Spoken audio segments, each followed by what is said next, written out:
देखिए, कल मालेगांव में इस्लामपुर में वाक़ पठान ज़ेरॉक्स पे लोकल क्राइम ब्रांच के कुछ पुलिस ऑफिसरन आए और पुलिस ऑफिसरन ने छापा टाका और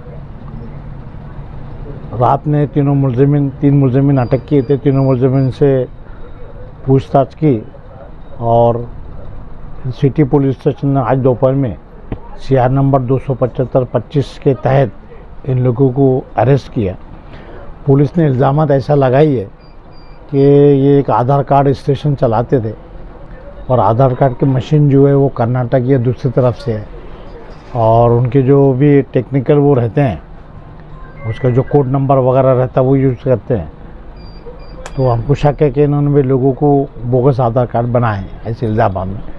तो जितनी मशीनरी थी, लैपटॉप था और जो भी यानी कि यूनिट पूरा जो आधार कार्ड बनाते थे ये, तो पूरे यूनिट के जितना सामान था पूरा सामान जब्त किया है और इनके ख़िलाफ़ चीटिंग का, बोगस कागज़ बनाना और आधार कार्ड के 34 और 36 सेक्शन के तहत उसमें जो जवाबी दिए हुए उसूल है कि भाई लॉगिन कैसा करना, वो सब क्या चाहिए, उसके ब्रीच किए इन्होंने और उसके इस्तेमाल ने किया, ऐसा केस दाखिल किया। कल रात में LCB ने जो भी तफ्तीश की, इसके बाद में FIR रजिस्टर हुआ, कौन से सेक्शन लगाना, क्या करना। बहरहाल दोपहर में इनको अरेस्ट किया गया। आज शाम में प्रोड्यूस किए गए चीफ जुडिशियल मजिस्ट्रेट के पास, दपाटे साहब के पास। पुलिस ने 7 दिन की पुलिस कस्टडी मांगी।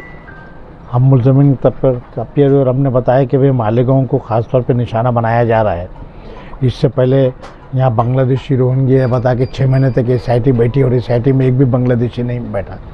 उसकी वजह ये है कि MP के इलेक्शन में मालेगांव के अवाम ने एकजुट होकर कांग्रेस के जो लीडर है उसको वोट दिए थे और ये कॉन्स्टिट्यूंट असेंबली में, ये जो पार्लियामेंट की असेंबली थी उसमें जो इनके पुराने वज़ीर थे डॉक्टर भामरे, वो हार गए। तो इसका तज्जिया BJP नहीं किया और उसके बाद में पता चला कि भाई सब जगह से लीड ज़्यादा थी, सिर्फ मालेगांव के मुसलमानों ने वोट ज़्यादा दिए। तो वहाँ से एक तरह की तफ्तीश शुरू करके मालेगांव को बदनाम करने की कोशिश की जा रही।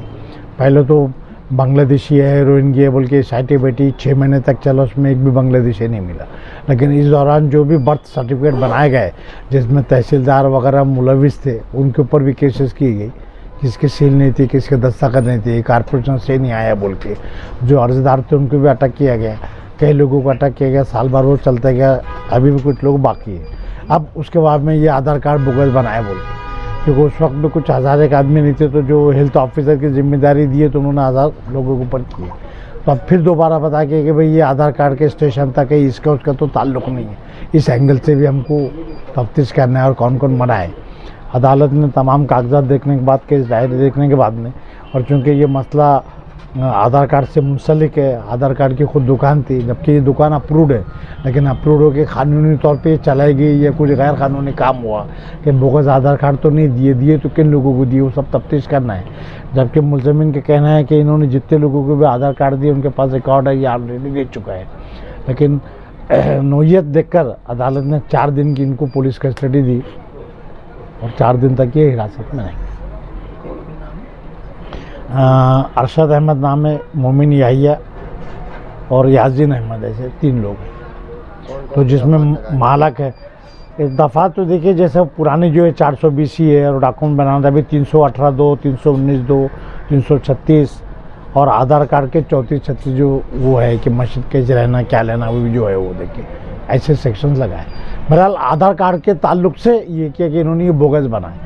मुख्तसरन ये समझ सकते हैं कि पुलिस ऐसी चली आएंगी कि ये आधार कार्ड इन्होंने बोगस बना के दिए, लॉगिंग बराबर नहीं किए, या जिसके दस्तखत जिसके पास ऑथोराइज्ड है उसके बदले दूसरा आदमी ने इस्तेमाल किया।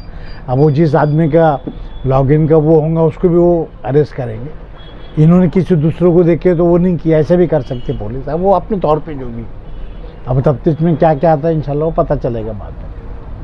लेकिन अभी अदालत ने उनकी दुकान के जो लैपटॉप है, जो भी मशीनरी है और जितना रिकॉर्ड अवेलेबल था वो सब जमा की है। कल से उनसे पूछगछ भी की है। उन्होंने बताया भी कि भाई ये मशीन कहाँ से ली गई थी, किससे ली गई थी, उसका पासवर्ड कैसा था, पासवर्ड कैसा आया इनके पास कि उसने अप्रूव किया। अब ये वैसे मसला है जैसे अब डॉक्टर है, एक्सरे मशीन करता है, वो नासिक में रहते लेकिन वो अथॉरिटी देते इनको और सिग्नेचर करते डिजिटल। या पैथोलॉजिस्ट वहाँ से मंगवा के देते सिग्नेचर करके। अब ऐसा कुछ एग्रीमेंट वगैरह होगा तो इंशाल्लाह आगे जो तफ्तीश उसमें आएगा ऐसा।